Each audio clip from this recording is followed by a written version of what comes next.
Camp Peter, how are you, buddy? What's happening? Everything's going great. How you doing? Doing well. Well, Good. I know you're in Green Bay now, and let's start with that. We were a little, certainly aware, if not maybe even a little concerned, how Jordy Nelson's repaired knee was going. But now it seems as if there's something wrong with the other knee. Are they worried about this? What's happening with Jordy Nelson? No, I don't think they're worried. I talked to both Mike McCarthy and Ted Thompson yesterday. It didn't sound like it was a big spot of worry.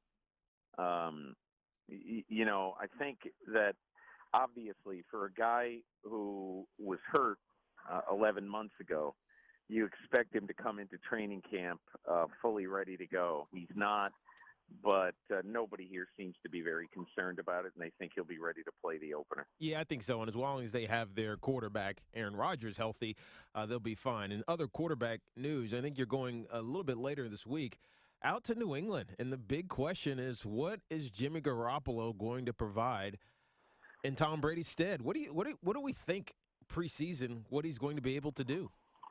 Well, Tiki, I think the most important thing when you look at Garoppolo, I mean, other than the fact that he's been sitting at the right hand of the father now for a couple of years and has been, Josh McDaniels has been extremely complimentary of him, both his work ethic and his ability.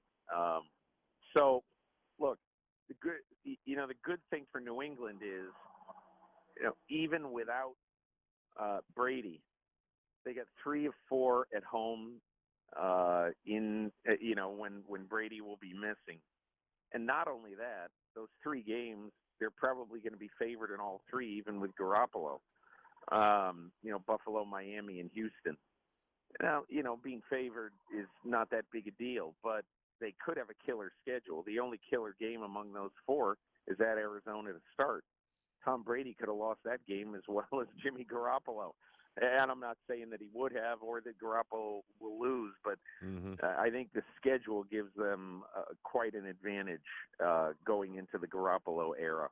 We're talking to Peter King with us here on Tiki and Tierney, CBS Sports Radio. Mentioned he's in Green Bay now. Tiki brought up the fact he'll be at Pat's camp in a few days. Before that, sandwiched in, you got the Colts. We'll get to Luck in a minute. The Eagles and the Ravens. That's the short-term travel plans for Peter. I'm curious, Peter, how Belichick strikes the balance of getting Garoppolo the reps in practice and not alienating Brady. Tom's going to want to take some snaps, but, I mean, quite frankly, it's too bad. He's not playing for the first month. Yeah. What does Belichick do, do you think? I think Belichick, clearly is going to have Garoppolo take at least half the snaps with the first unit in camp. He has to. I'm assuming he's going to start him in the 3rd preseason game. Belichick always does some strange things in the preseason, and nobody knows what he's going to do. But I'd be very surprised if Garoppolo doesn't start week 3, and play into the 3rd quarter with the team that he's going to have to lead for 4 weeks. You know what I don't get? And, and it's just an estimate on your part. You could be right. You could be, with Belichick, you never know. You're certainly right about that. But you say that you would think that he would get half the reps with the first team. If I'm Belichick, I'd give him every rep with the first team, throughout camp. No? Look, if you still have to make sure, think of it this way, Brandon, okay? So, for the last 3 quarters of this season and whatever they do in the playoffs, injury notwithstanding, Tom Brady is going to be the quarterback of this team. Mm-hmm. So, you can't just say, oh, by the way, all these 3-4 guys, new guys we got on offense, you're not going to work with them at all until you come back, and then you'll work with them starting on Wednesday before the game 5. I don't think you can do that. I think that you've got to split them, and you've got to give Garoppolo 60 or 70%. I don't know, but Brady just can't stand on the sidelines either. Peter, how big are the problems that are engulfing, it seems, Big D? I'm talking about the Dallas Cowboys. Randy Gregory suspended, probably going to get suspended more. Rolando McClain, he's suspended. Marcus Lawrence, he has a 4-game suspension. On the other side of the ball, Ezekiel Elliott is involved in some sort of domestic violence issue. We don't know the full health of Tony Romo. It feels like this Cowboys team is falling apart, and they could be really bad this year. I don't know. I mean, look, I think I think there's so many disputed facts or non-facts, whatever you'd call them, with the Ezekiel Elliott thing. I'm not thinking that that's very. I'm not thinking there's much to that. I mean, we'll see what happens. We'll let the thing play out. But as far as the other things go, look, Jerry and Stephen Jones have taken calculated risks in the last couple of years with this team. You know, Randy Gregory, Greg Hardy, you know, a number, Rolando McClain, a number of guys had very checkered paths. And so now the Roosters are coming home here. And what I think is important about this is, without beyond any shadow of a doubt, that they just simply don't have much of a pass rush. And I think, you know, and I made this point when I wrote Monday, in my opinion, I think Ezekiel Elliott and that running game had better be ready, even though Tony Romo's going to be healthy. That running game had better be ready to be an absolutely dominant, mashing running game on the lines of what Emmitt Smith's running game was with Dallas 25 years ago. And I'll tell you why. Because I think you're going to need to keep the defense off the field. And Tiki, I'll make this point to you. My feeling is that there were weeks when you were on your very, very hot spell, and you know, with the Giants, and there were weeks where I know that the guys on the defense said, well, not that we got the week off, don't get me wrong, but they were going to say, hey, listen, we know that we're going to get breathers. We're not going to have to be on the field for 35 minutes and 75 plays because our running game, Tiki Barber, is going to take care of that for us. And whether they say it or not, I think both Scott Linehan and Jason Garrett both realize we need to lead the league in two things: rushing attempts and time of possession, for us to have a real good chance to make the playoffs. It's a good point. Yeah, I like the way it laid out. Peter King laid out. Peter King with us here on Tiki and Tierney, CBS Sports Radio. Peter, one thing that's always fun, although it's proven futile most of the time, is we try to identify two or three teams that we think are ready to take a jump and take a seat at the big boys table. Last couple of years, we've heard Miami. That didn't work out. My list right now, the Jaguars, I think most people would agree. I think the Bucks could be ready to do something, and obviously the Raiders. Am I missing anybody? No, I'm pretty high on the Raiders right now. I mean, obviously, I won't see them for about another 3 weeks. I'm glad of that. I want to see them deep into camp. But no, I think Jacksonville's interesting, and I've heard from a lot of people they love what Jacksonville has done. And look, Jacksonville has done a great job on defense. They've gone all out. You know, I think a lot of people thought when they didn't get Olivier Vernon that was going to be sort of a crushing blow for them because they really needed an edge rusher. But I think in retrospect now, they don't think that he's worth the money that the Giants paid him. We'll see if Vernon can be a steady 13 to 15 sack guy, which is what that money says he should be. Yeah.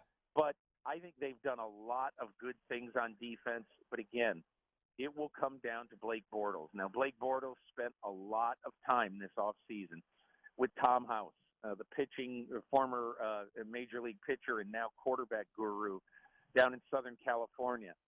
And I have heard marvelous things about both Bortles' work there and Bortles' preparedness, readiness for the season. But you got to go out and do it. And in Jacksonville, their defense was so bad last year that even a great quarterback probably was not going to make it to the playoffs because he's going to have to score 30 every week.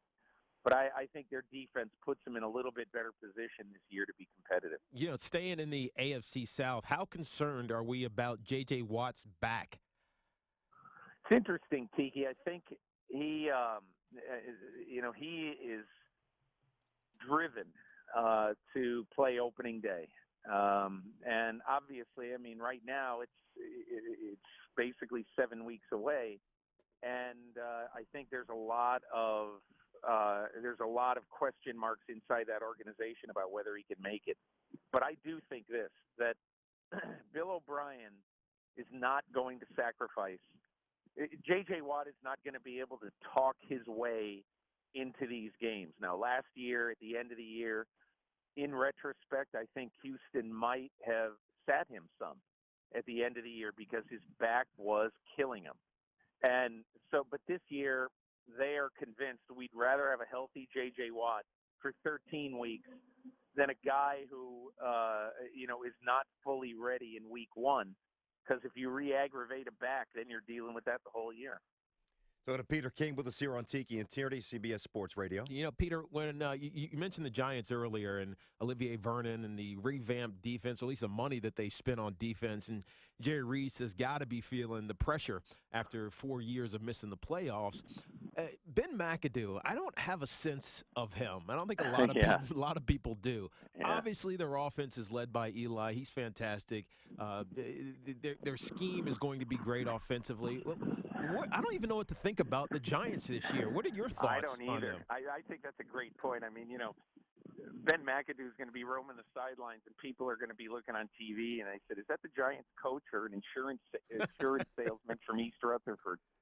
The reason I like him is that he just said, "Man, I'm the coach of the New York Giants. Let's go to work." He doesn't make it too big a deal. He doesn't say, "Well, Parcells and Coughlin, have been here in the last couple of generations," and he just says, "Hey, there's nothing I can do about anything else other than coming to work every day." I kind of like how he approaches his job. That's number one. Number two, Tiki, I think he is very much going to get back to basics with this team.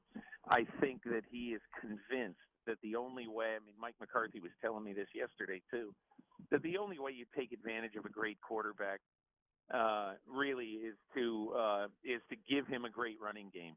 Because at some point, there's no question whatsoever, at some point, your great quarterback is going to throw a couple of picks, and you're going to have to rely on another aspect of your team to win. Ben McAdoo, I am convinced that he has to build a more consistent and more powerful running game than they've had the last couple of years there. All right, Pete, couple of quick hits for you here. To the great Peter King, the MMQB.com, of course, SI as well. Tiki and Tierney Show, kind enough to give us a lot of time here as he is embarking on the start of camps. He's in Green Bay now. He's going to the Colts in a few days. Pats. He'll see the Eagles and the Ravens as well. All right, quick hitters. When's the Fitzpatrick deal, or how was that resolved? What do you think? I'm in shock that that's not going to be done on the first day of training camp, but I still think it's going to be done. Compromise 1 year, $12 million, something like that. The Jets know that they need him, and I still think it's going to get done. Okay, RG3, Kaepernick. Talk about the rehabilitation of a couple of quarterbacks who need it. Of the two, who do you feel better about? Wow. Probably Kaepernick, and I don't even know that he's going to beat out Blaine Gabbert. But I think, in the off season, talking to some people in Cleveland, I went from being convinced that the opening day quarterback was RG3 to only being convinced that everybody's going to get a shot to win that job, including Cody Kessler, a kid from USC. So I can't tell you whether it's going to be McCown or anybody. I think it's really strictly going to work on the performance in training camp. If you had to have me pick one, I would say that RG3 starts opening day, but I don't feel great about it. I'm with you. Final thing, Peter. Adrian Peterson, there was a story this morning. This could be his last season based on the finances. Gets a balloon payment, $18 million next year. Going to have to pay Teddy at some point. It's a passing league. Do you think there's a chance this is his last year with the Vikings? It might be his last year with the Vikings. It's not his last year in football, and I doubt that it's going to be his last year with the Vikings. I'll just tell you this, that one of the things that the Vikings are intent on doing is having Adrian Peterson usher in the Vikings